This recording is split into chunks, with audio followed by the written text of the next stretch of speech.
Jennie Milton, I am so thrilled to be interviewing you today and sharing your story with the world. I am just beyond excited because you are the first extreme athlete that I have ever met. So Oh, welcome. thank you so much, Karen. It is mutual. I'm so excited to chat with you today and share some stories. And this is great. I'm coming to you today from my RV here, which is parked at the base of the mountains in Montana.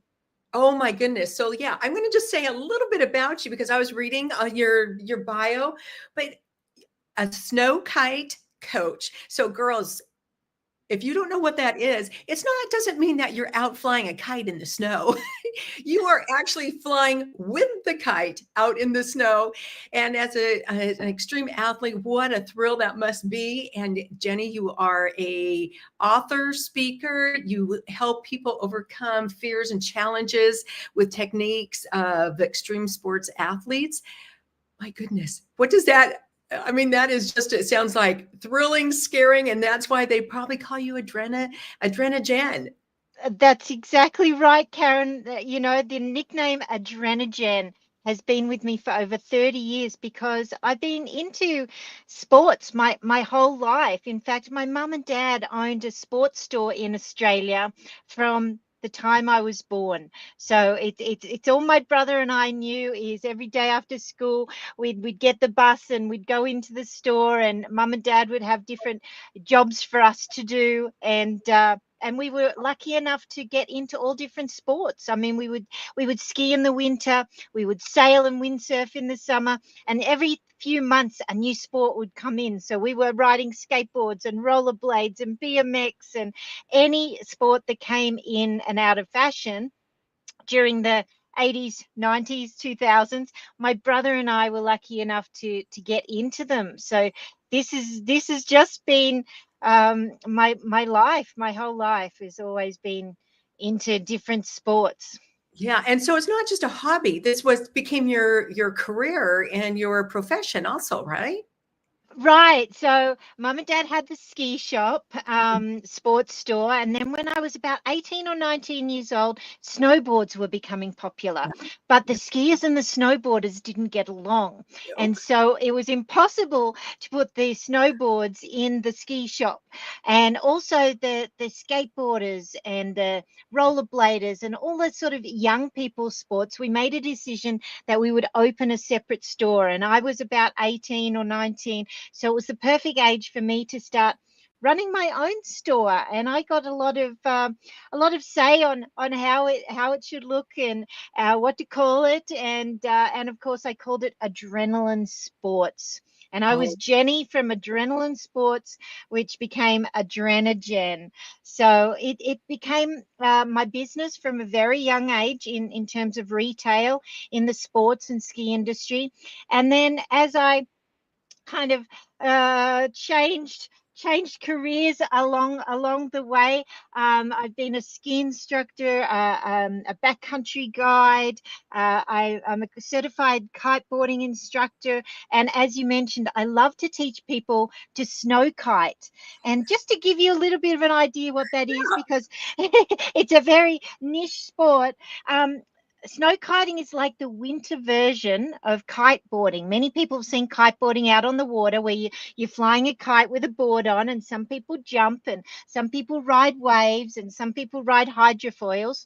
Well, snow kiting uses the same or very similar kites with our skis or snowboard on. And when you're learning, you can fly along the snow covered frozen lakes, or here in Montana, snow covered fields, and go for miles. And then once you become better at it, you can actually use the kite to tow you up mountains. So it's like having your own personal ski lift. You can yeah. build your own ski resort out in the backcountry, and it is incredible. It's an incredible sport, and easier and safer than you might think. Oh, wow. Okay. It sounds scary, and talk about fear. Oh my gosh, the overcoming some of those fears. But I guess if you love that adrenaline and those challenges, that is something. So let's pop into your story, because as we talk about fears, I mean, and you have overcome so many things. I'm sure you've had a lot of different situations that you had to work through. But this is going to be interesting as we talk about your story and how this develops. So, describe for the audience what was the moment when you had to tap into your inner courage and make changes in your life? What was the circumstances around that? Golly, Karen, I have had a lot of circumstances like that through my life, and I just want to let people know, because they see extreme sports athletes all over Mhm. social media doing these crazy things, Yeah. and we have a tendency to think that these people are just born fearless and born with oozing with courage, and they are just naturally courageous to do these things. But I want to let you know that I actually wasn't born brave. I was definitely born a total scaredy cat. And No. it's hard to believe when you see what I'm doing now. But I think this, by letting you know this, it will make more sense of how I've learned to actually overcome fears, because I had a lot of fear as a child. In fact, I was recently talking to my mum in Australia and getting her to recall some of the stories from my childhood. And even she said, I can't believe you do the things you do, because when you were a little girl, you were just a total scaredy cat. I was the last kid to take the training wheels off my bike when we were learning, when we were young.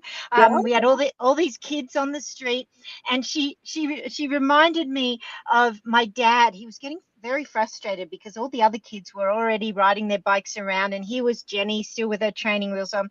And so he would grab hold of the back of my seat and run up and down the street with me yelling, "Don't let go! Don't let go!" I was just so scared to take my training wheels off. And my mum had so many embarrassing stories um, through my teens of me just really struggling Mhm. to overcome the fears.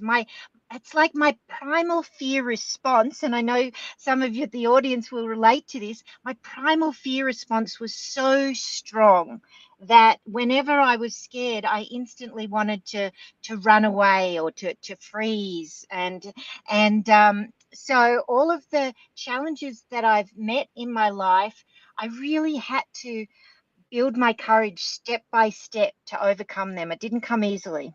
Yeah. So tell us a little bit about, because you were faced with a medical challenge. Mm.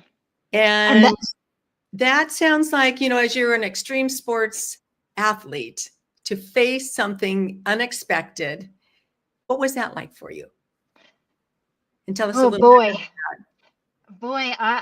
this only happened recently, Karen, and I thought, by the time I've done all these incredible things in my life, skied big mountains and kite surfed in big waves, that my fear tolerance would have been larger. But when I was getting bad headaches, and when I was told the news that I actually had brain aneurysms. that. And I didn't even, in fact, I didn't even know what a brain aneurysm was when he told me. But as soon as I looked it up and it all sort of settled in, I've never been so scared in my life, because it wasn't my choice. I wasn't choosing to ski this mountain of brain aneurysms. It came out of the blue, and all of a sudden, I wasn't in control of this. I wasn't able to go and study and practice and train like I do for sports. All of Right. a sudden, I have been dealt a card which a lot of people die from. I mean, first of all, I'm so grateful to the doctors that they found these brain aneurysms, because most people don't find them until they actually rupture. And so just to have found them, I had to keep reminding myself just how lucky and how grateful I was. But I have never been so scared in my life. And uh, I had all of those primal fear responses coming in. I mean, we talk about fight, and I was angry. I was just angry with the world and with the, with the diagnosis, and of course flight. I'm a kite flyer. I love flying, and flight tends to be my go-to. I love to run away from things I'm scared of. But I couldn't run away because these surgeries were the only thing that was going to save my life. And then, of course, I remember fear just totally overwhelmed me the night before my surgery.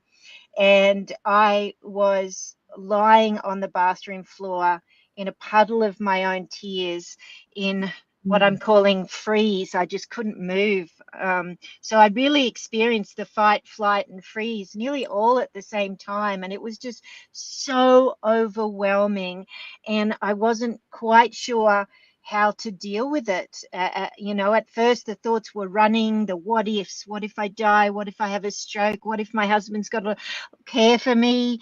What if I can't do my sports? The what ifs. Does anyone relate to that?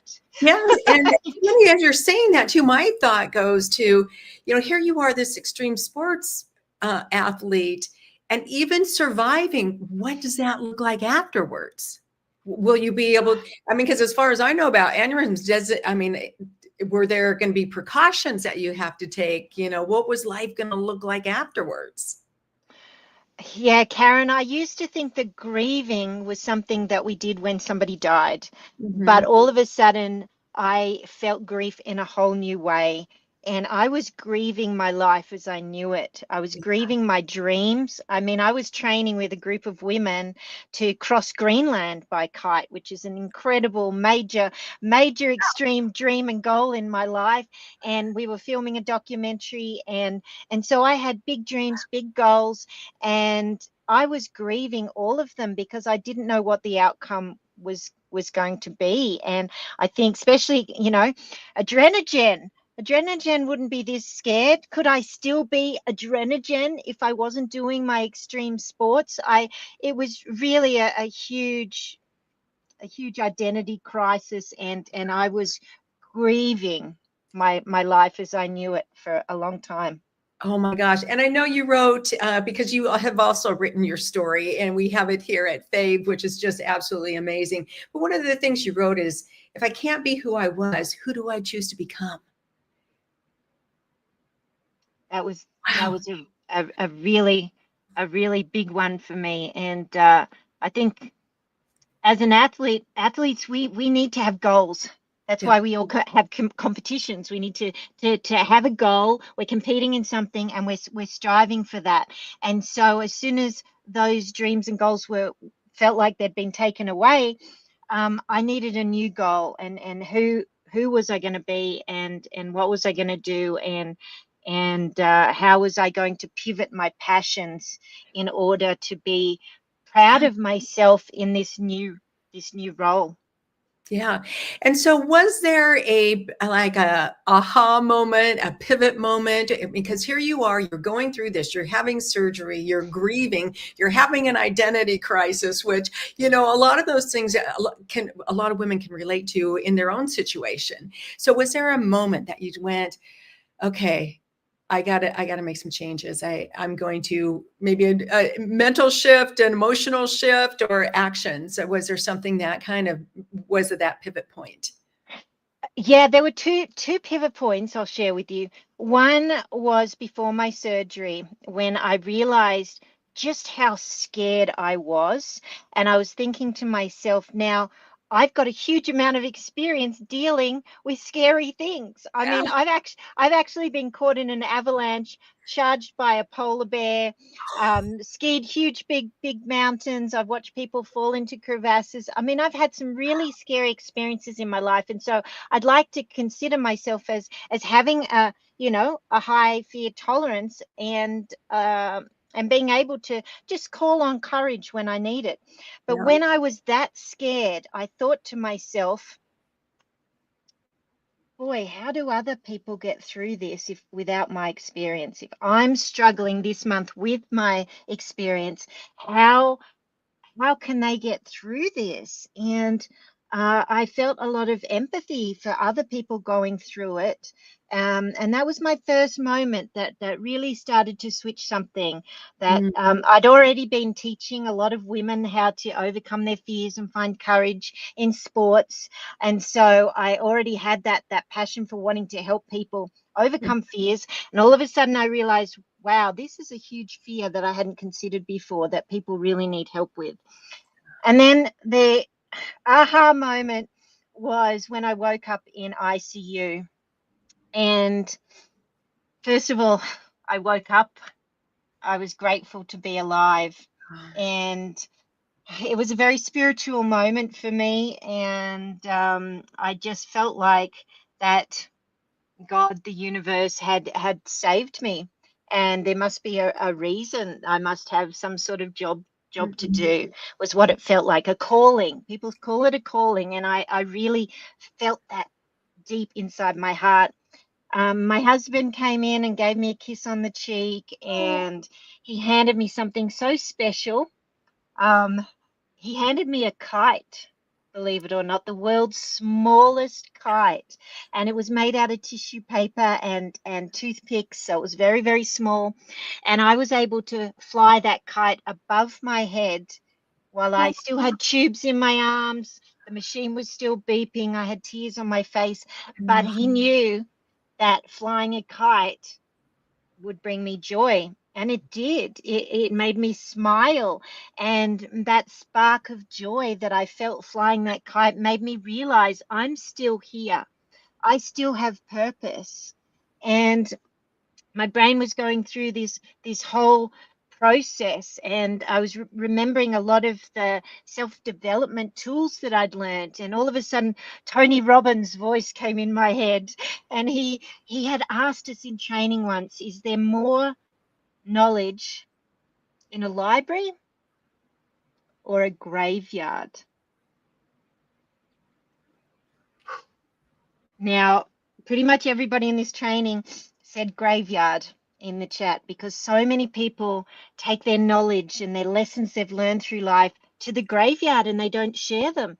And so instantly I was like, whoa, I don't want to take my knowledge and my lessons and these incredible stories that I've had in my life and take them to the graveyard. I need to share them, and I need to share them now, because I have another brain surgery coming up in 2 weeks, and I've survived this one. Will I survive the next one? So there was a very much an urgency that I needed to share my story. And I made a decision right then and there in that ICU bed. I'm going to write a book.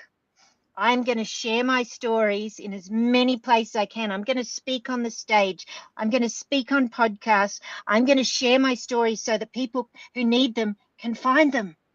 And that was just a really powerful moment for me, that I felt like I have a mission. Wow. To find that purpose laying in that bed by that spark of joy. Oh my gosh. So, oh my. And so what were those first courageous steps that you took afterwards when you got out of the hospital? What were those? Well, I think I remember talking to my family, of course, in Australia, because I had my surgery in the US, and so speaking to my mum and speaking to my brother, and one of the funniest things was the conversation I had with my brother, and I said, I'm going to write a children's book. And he said, what are you doing that for? You don't like children and you don't like reading.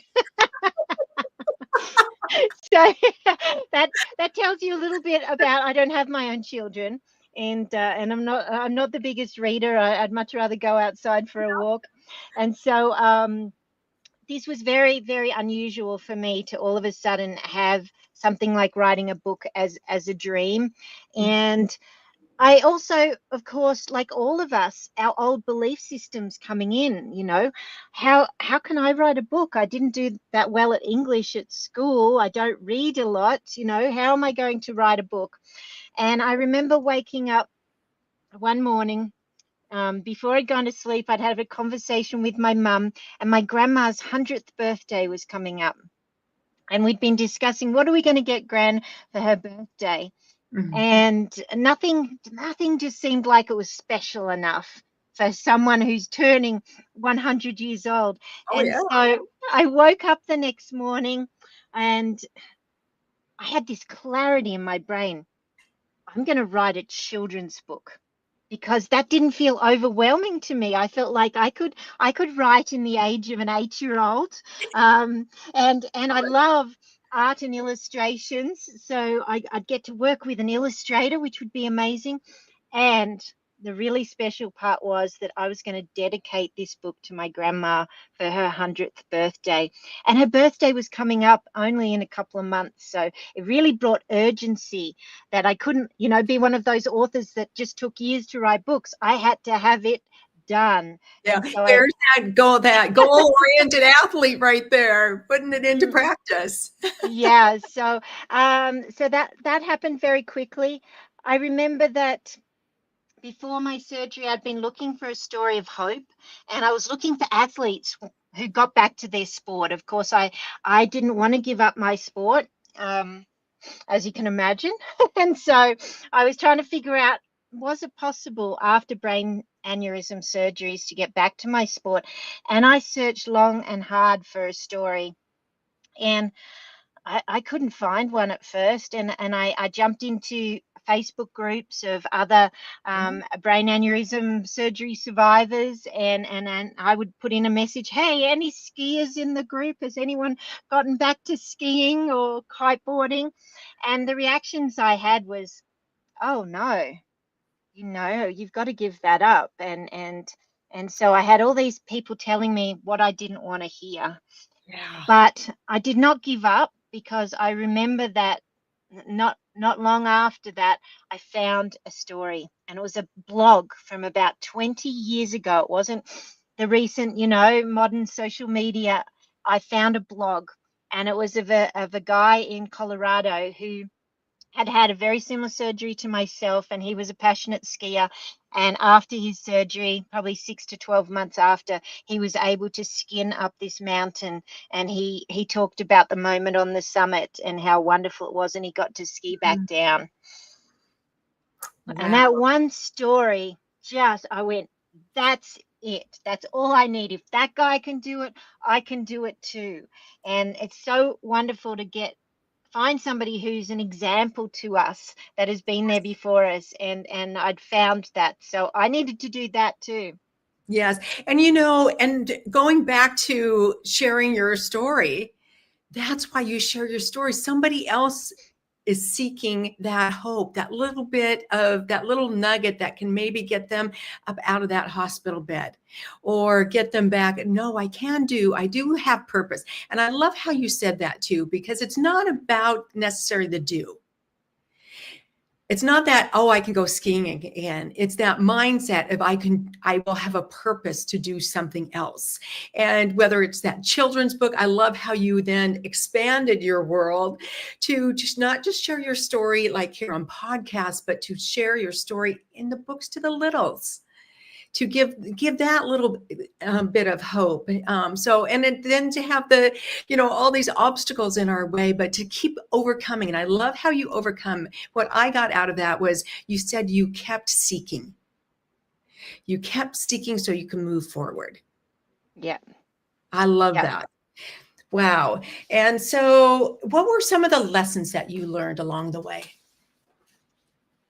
What really Boy, kind there's of, there's a lot of lessons along the way. I think that I learned the lesson that even when something traumatic happens in our lives, and something that can be shakes your world up, that your world could never be the same. And whether it's a surgery, or breaking up a relationships, or changing careers, whatever it is, it made me realize that there are actually positives, and that maybe, just maybe, the universe gave me this experience on purpose, to not just teach me a lesson, but actually put me in a different direction. I mean, I never would have written a book if this hadn't happened. I wouldn't be. I just got back from Seattle and I spoke on the stage at the Fearless Women's Summit on the weekend Oh, in front of nearly 100 women, and the response that I got was just so incredible. And the messages that I'm getting from people and the reviews on my books. I had one last week I'll share with you, Karen. I mean, I'm still just please do. buzzing on this, is that a mother with children who'd been through the tornadoes down in Florida last year had put a review up and said, my children were so scared of wind after that tornado. And yeah, rightly so. That would have been a really scary experience for everybody to go through. But my book, which is called Gale and the Red Kite of Courage, shares me being depressed when I was a young kid. My brother got cancer, and it was a very traumatic time for our family. And then he bought me a kite for my birthday when I was young, and that kite got me out of my depressed bedroom and outside, which was amazing. It got me, built my courage learning to fly this kite, and I ended up becoming best friends with the wind. And that's one of the stories inside the book, is how the wind can be your best friend, and it just wants you to come out and play with it. And if you have a kite, you can go and dance with your kite and the wind. And this lady said that this book was just so special for her children to start seeing wind in a whole different way. And they wanted to go outside and fly a kite after reading this book. And, you know, that's just so special. And I had no idea that that writing this book would just have such a big impact on so many people and children. You know, that's Those, amazing. yeah, and those unexpected positives, and to expand your world and how you live it. So what if you were to celebrate something through this whole experience? What do you kind of how you see yourself now, and what would you want to celebrate through it? Thank you. I'm definitely celebrating being alive, Mm, and being alive is just something special, and I'm grateful for every single day. You know, when things are going wrong, just if we wake up and we're alive and we get the chance to do something, that is huge. Every day seems like it could be my last, and so I was going to make the most out of every day. And I realized that it would have been very easy for me to get depressed, and I did have some depression in my teens and 20s, and so I could have gotten very depressed. But would I want to live the rest of my life like that?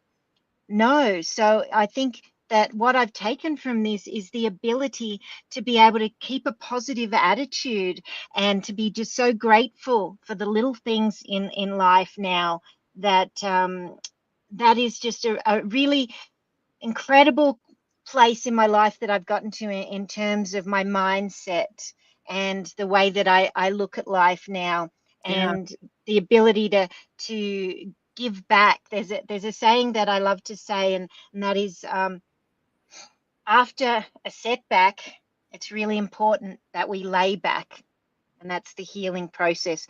After the layback is the comeback, when we start to heal and we're able to do things. But after the comeback is the give back. And oh, that give back is this really special time in my life. And that is what I'm going to be so yeah. proud of. Jennie, you are giving back each and every time you come and share your story. And I am just honored. I'm thrilled that you have come and chatted with us and given us so much hope for getting through and realizing that purpose. And you know what I'm holding on to is I am just envisioning that little kite that you had floating above your head as you were coming out of surgery, and like you said, it's those simple things sometimes, and realizing that you do have purpose. So what would you like to leave the ladies with, that last little inspiration, if you will? Oh, thank you so much for having me, Karen. I've loved sharing some of my stories, and the last piece of advice I would love to give is that even if we're not born brave, we can build it, one step at a time, one risk at a time, and one choice at a time. And when fear whispers, you hear that voice inside you saying, "Oh, not you." Mhm. Adrenaline steps up and says, just watch me. I love it. So, ladies, we invite you to come and be brave with us. Share your story. Come be supported. Come and connect. And just giving you all a little hug for today. And come be brave with us. We'll see you next time.